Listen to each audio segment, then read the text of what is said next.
വാടോ. ഇനി ഒരു ഇഞ്ച് ഞാൻ അങ്ങോട്ടില്ല. പ്ലാൻ എന്താണെന്ന് എന്നോട് പറയുന്നില്ലല്ലോ. ഇനി ഒന്നും പറയുന്ന പ്രശ്നമില്ല. എല്ലാം വിജയിച്ചതിന് ശേഷം നീ അറിഞ്ഞാ മതി. വെളുക്കാൻ തേച്ചത് മുഴുക്ക പാണ്ടാക്കുന്ന പരിപാടികളാണ് നീ ഇതുവരെയും ചെയ്തത്. ആയിരിക്കാം, പക്ഷെ ഇതങ്ങനെയല്ല. നിന്റെ ജീവിതത്തിലെ ആ കറുത്ത പാണ്ട് ഇതോടെ ഇല്ലാതാകും. നീ വാഴ്വേ മായം എന്ന സിനിമ കണ്ടിട്ടുണ്ട്? ഇല്ല, കടൽപ്പാലം കണ്ടിട്ടുണ്ട്. ആ, ഇതാ നിന്റെ കുഴപ്പം. ആവശ്യമില്ലാത്ത സിനിമകളൊക്കെ കേറി കാണും. എടാ, വാഴ്വേ മായത്തില് സത്യന്റെ ഭാര്യയാണ് ഷീല. സത്യൻ ഒരു ദിവസം ജോലി കഴിഞ്ഞ് വീട്ടിലേക്ക് വരുമ്പോൾ ഗോവിന്ദൻകുട്ടി മതിലെടുത്ത് ചാടി ഓടുന്നത് കാണുന്നു. സത്യൻ കരുതുന്നത് അയാൾ ഷീലയുടെ ജാരനാണെന്നാണ്, രഹസ്യ കാമുകൻ. അതോടെ സത്യനും ഷീലയും തമ്മിൽ പിരിയുന്നു. അതേപോലെ ഞാനും ഇന്ദുവിന്റെ ബെഡ്റൂമിനുള്ളിൽ കയറി ഒളിച്ചിരിക്കും. മുൻകൂട്ടി വിവരമറിഞ്ഞ രവി തേങ്ങുന്ന മനസ്സോടെ വീട്ടിലേക്ക് വരും.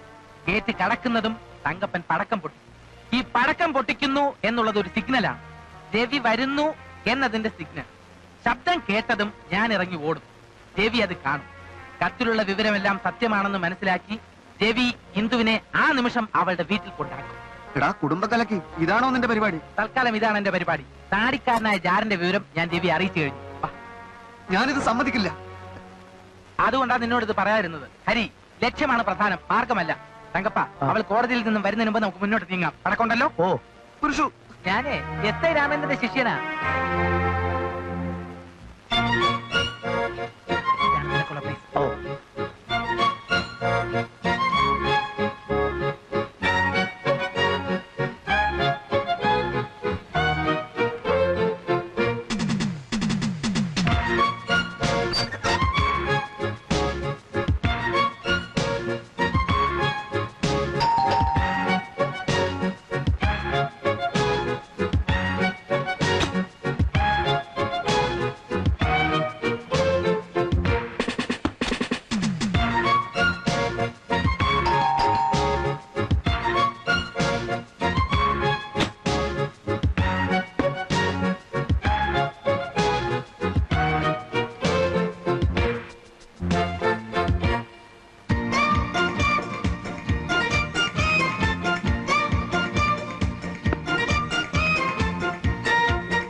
അതാ ചോദിച്ചത്, നീ എന്തിനു ബെല്ലടിക്കുന്നു?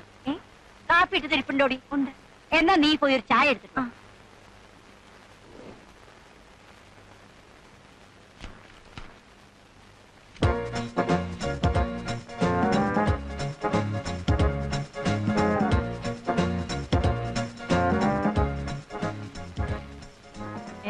എങ്ങനെ ഇവിടെ വന്നു?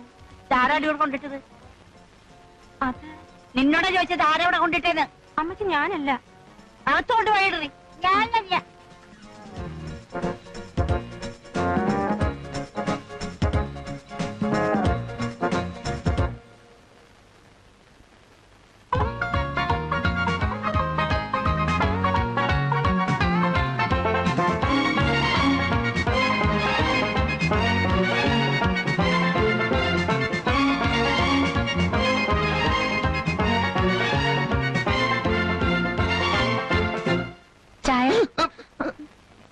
ഈ നേരത്താണോ ചായ കൊണ്ടുവരുന്നത്? ഈ നേരത്താണല്ലോ ചായ കുടിക്കാറുള്ളത്. ആണോ? എന്നാൽ ഇന്നു മുതൽ ഈ നേരത്തിലേക്ക് ചായ വേണ്ട.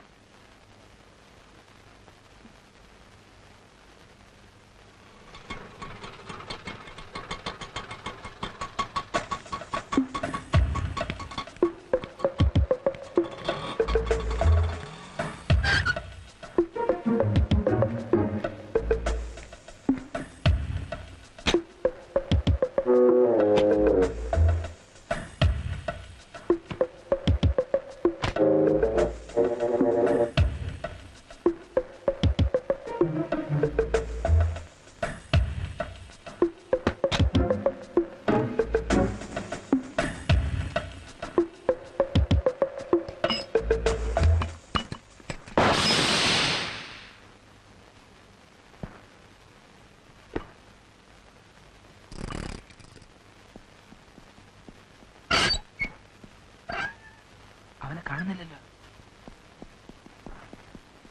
എവിടെയോ അവൻ? ആരും വന്നില്ല. പിന്നെ താനെന്തിനാ പടക്കം പൊട്ടിച്ചത്? പടക്കോ? പടക്കം പൊട്ടിക്കുന്ന ശബ്ദം കേട്ടല്ലോ. അയ്യോ അതാ സൈക്കിൾ ട്യൂബ് പൊട്ടി ഒച്ചല്ലേ? എന്ന് ആ വിവരം വിളിച്ച് പറഞ്ഞുകൂടായിരുന്നോ? ഞാൻ അവിടെ അങ്ങോട്ട് വിളിച്ചു. സാറ് ചെല്ലു, ആരും കാണും. ചെല്ലു. ഇയാള് ചിലപ്പോ എന്റെ അത്രയും ബുദ്ധിയില്ലാത്ത കളി കളിക്കും.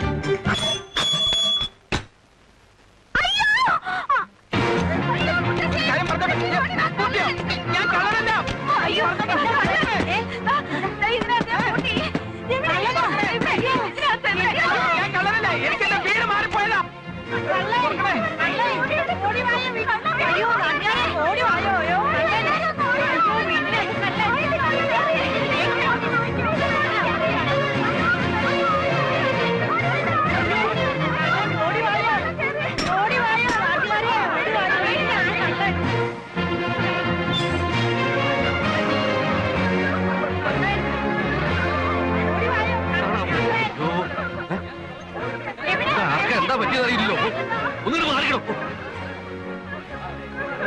എന്താ എന്താ എന്താ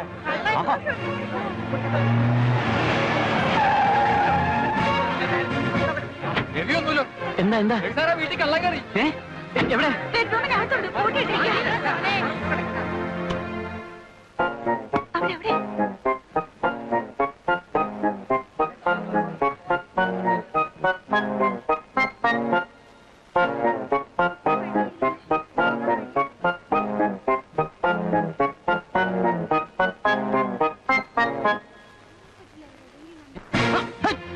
ഇങ്ങോട്ട് ഇറങ്ങണം.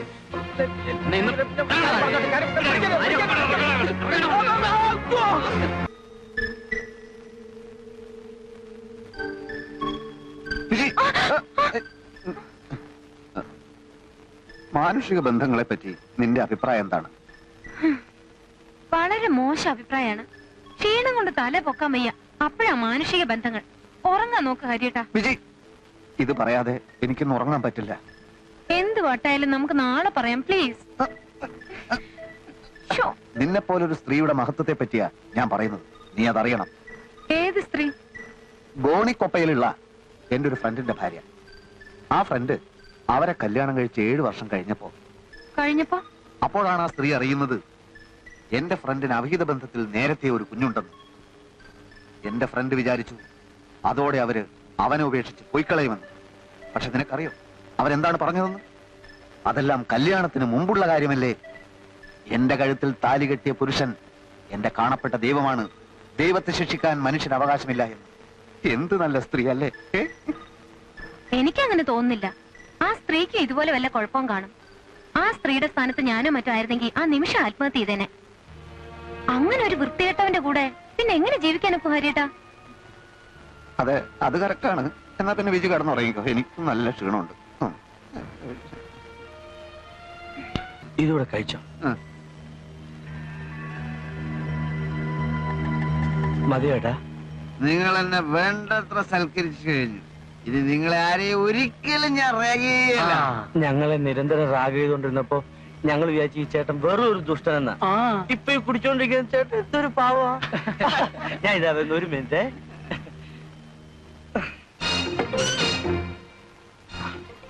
അവനെ ഞങ്ങളിപ്പോ റൂമിലേക്ക് വിടും. അവൻ കയറിയതും നീ കൂടെ തന്നെ ഓടി കയറിക്കണം. ബാക്കി കാര്യങ്ങളൊക്കെ പറഞ്ഞ പോലെ വേണ്ട പോലെ മോൾ അഭിനയിച്ച് പഠിപ്പിച്ചോ. ആ യൂസ്ലെസ്സിന് ഒരു പാഠം പഠിപ്പിക്കണം.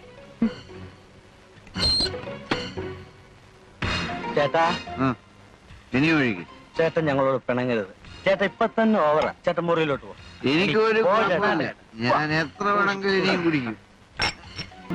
എന്റെ കുഞ്ഞ് ഹരി, അബ്ദുൾ സലീം എല്ലാ കഥയും എന്നോട് പറഞ്ഞു. നീ ആരെയും വഞ്ചിച്ചിട്ടില്ല, നിനക്കൊരു കുഞ്ഞുമില്ല.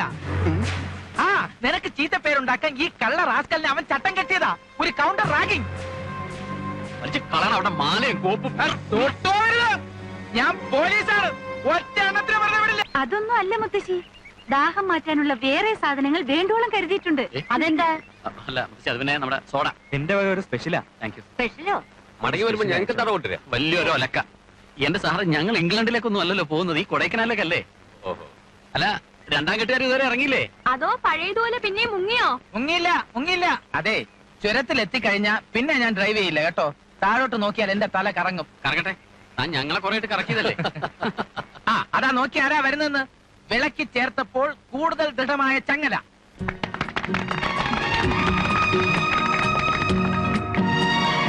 ഈ ജീപ്പിലുള്ള യാത്ര എനിക്ക് അത്ര പിടിക്കുന്നില്ല. ഈ സമയത്ത് ദേഹം അനങ്ങരുത്.